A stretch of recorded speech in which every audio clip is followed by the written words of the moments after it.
Merci beaucoup, Monsieur le ministre, pour votre exposé. Je voudrais tout d'abord vous saluer le plan de relance européen dont vous avez parlé tout à l'heure et saluer ici l'action du président de la République qui a d'abord posé l'idée, qui ensuite l'a défendue et qui a réussi à convaincre. Pardon, je sais que vous avez été une cheville ouvrière très importante de l'aboutissement de ce plan et je voudrais vous dire combien les députés de la République En Marche saluent cette initiative qui vraiment relance l'Europe, pas seulement au plan économique, mais également au plan politique. Je voulais absolument souligner.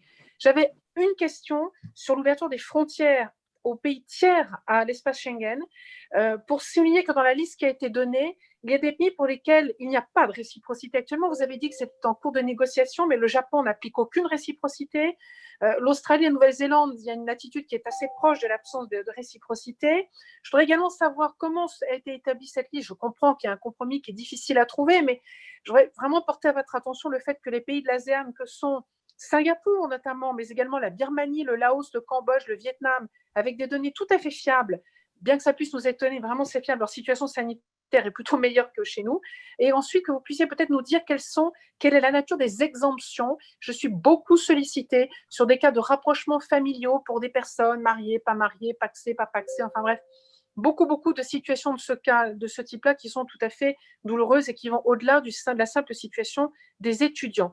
J'ai dit que c'était une liste de 14 pays plus 1, puisque sur la Chine, nous n'avons pas aujourd'hui pu aboutir et j'ai expliqué tout à l'heure pourquoi. Je vous ai dit qu'on avait pris en considération au niveau de l'Union européenne à la fois le taux d'incidence, c'est-à-dire le nombre de nouvelles infections pour 100 000 personnes sur une période de 14 jours, en comparaison de la moyenne européenne qui se situe à 16 sur 100 000. Nous avons pris en compte la solidité et la résilience des systèmes de santé, les mesures de protection adoptées dans ces pays, la fiabilité des données et les critères de réciprocité.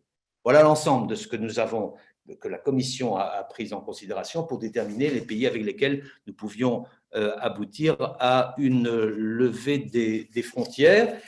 Mais cette liste est revisable tous les 15 jours. Et cette liste est une liste de plafond que les pays membres ne sont pas obligés de mettre en œuvre, mais qui est une liste indicative d'engagement que nous pouvons tenir à l'égard de ces pays tiers.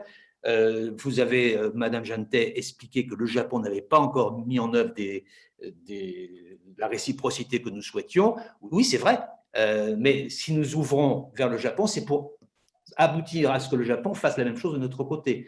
C'est une démarche progressive, c'est une démarche d'impression, d'impulsion et de pression pour avoir l'engagement de l'autre côté. Et je dis à Nicole Triss sur Taïwan, j'ai déjà répondu tout à l'heure à M. Quentin sur ce sujet.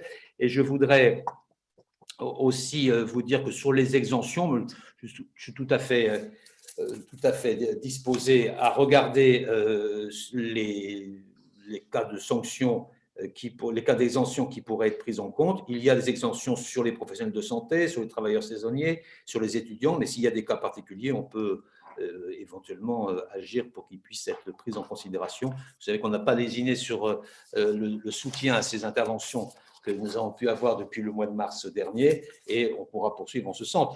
J'espère que progressivement, dans les